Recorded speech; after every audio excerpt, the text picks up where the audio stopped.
Allora, saluta voi tutti e piccoli consigli di San Margherita che aiutava a stare in casa. Se non è mica duro di stare in casa. No, non sono con dei picchetti. Avremo tempo, e poi approfittate di questo tempo per essere in casa. Pure mi leggi, ecco. Tara, gioventù, una volta e mai più.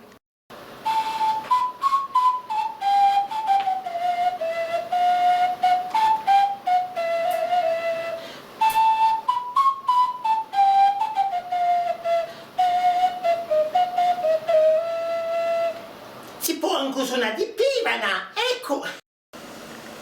Si può ascoltare musica, eh?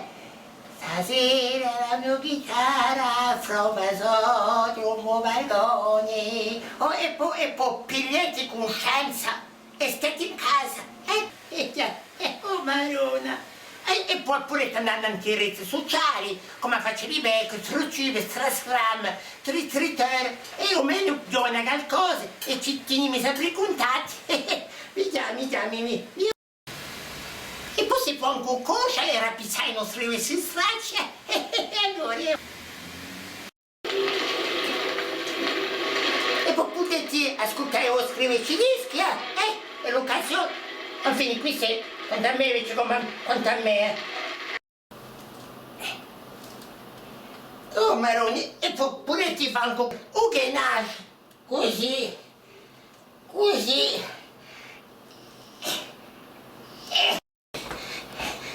E poi pure ti fa anche un footing approntavi per il Olimpico, come l'ha detto il Presidente.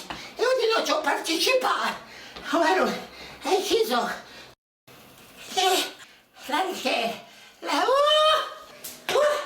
E beh, pure ti fa anche a corda. Ci l'ha mai sorta, ma se non stiamo in casa.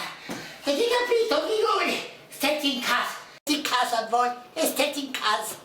A presto, non siete di cane.